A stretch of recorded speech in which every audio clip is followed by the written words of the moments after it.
مسجد نبوی میں نبی کریم صلی اللہ علیہ وآلہ وسلم اور چند صحابہ کرام علیہ رضوان تشریف فرما ہے کہ دروازے پہ ایک بوڑھا شخص آتا ہے۔ حضور صلی اللہ علیہ وسلم نے فرمایا، اے میرے صحابہ، دروازے پہ آنے والا جو شخص ہے وہ جنتی شخص ہے۔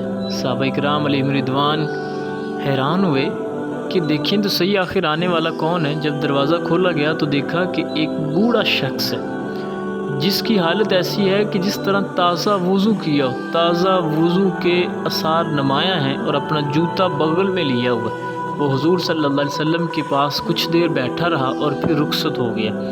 فرماتے ہیں کہ دوسرا دن تھا، ہم حضور صلی اللہ علیہ وآلہ وسلم کی بارگاہ میں حاضر تھے، تو پھر دروازے پہ دستک ہوئی تو نبی رحمت صلی اللہ علیہ وسلم نے فرمایا کہ دروازے پہ آنے والا شخص جنتی ہے۔ تو ہمیں پھر شوق ہوا کہ دیکھیں آخر یہ جنتی شخص کون ہے۔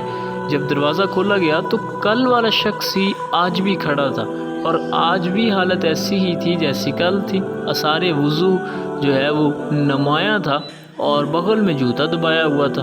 حضور صلی اللہ علیہ وسلم کی بارگاہ میں کچھ دیر وہ بیٹھے رہے اور پھر چلے گئے۔ تیسرا دن ہوا، پھر دستک ہوئی۔ حضور جان عالم صلی اللہ علیہ وسلم نے پھر فرمایا، ہے میرے صحابہ سن لو، آنے والا شخص جو دروازے پہ ہے وہ جنتی شخص ہے۔ پھر شوق و ولولہ ہوا کہ آج دیکھیں ذرا کون ہے۔ دروازہ کھولا تو آج بھی وہی شخص کھڑے تھے اور وہی حالت تھی۔ کہتے ہیں کہ ہم بڑے حیران ہوئے کہ 3 دن یہ شخص آئے ہیں، تینوں دن ہی حضور صلی اللہ علیہ وسلم نے فرمایا ہے کہ یہ جنتی شخص ہیں۔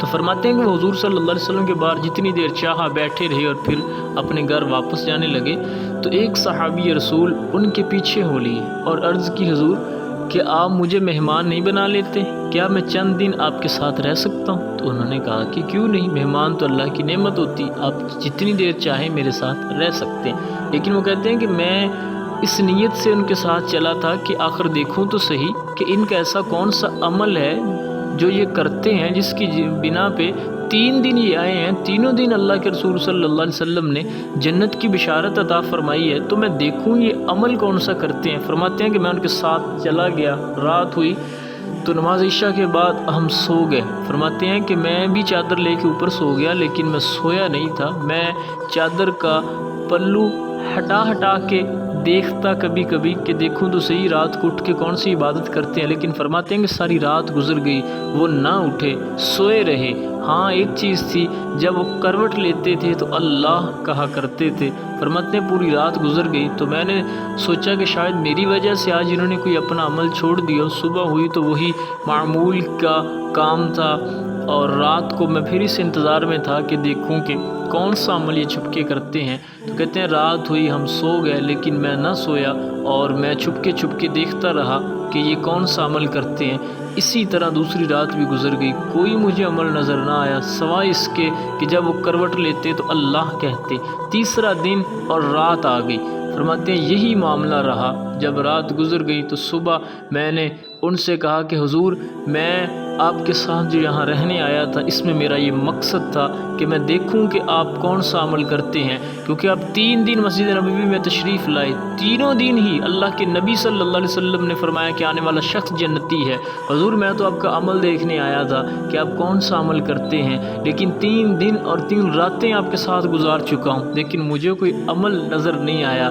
آپ فرماتے ہیں اے آنے والے، یہ تو 3 دن اور 3 راتیں ہیں، تو 3 سال بھی میرے پاس لگا رہے، تجھے میرا عمل نظر نہیں آئے گا، عمل ہی ایسا ہے۔ عرض کی حضور وہ کون سا؟ فرمایا میں نے بتانا تو نہیں تھا، لیکن تو نے محنت اتنی کی ہے، چل آؤ اب میں تجھے بتا ہی دیتا ہوں۔ فرمایا وہ عمل یہ ہے کہ میرے دل میں کسی مسلمان کے لیے حسد نہیں ہے، کینہ نہیں ہے، میرا دل پاک اور صاف ہے، میں مسلمانوں کے لیے ہمیشہ اچھا اور خیر کا ہی سوچتا ہوں، یہ دل میرا پاک ہے۔ اس دل کی پاکی کی وجہ سے ہی اللہ کے رسول صلی اللہ علیہ وسلم نے مجھے جنت کی خوشخبری سنائی ہے۔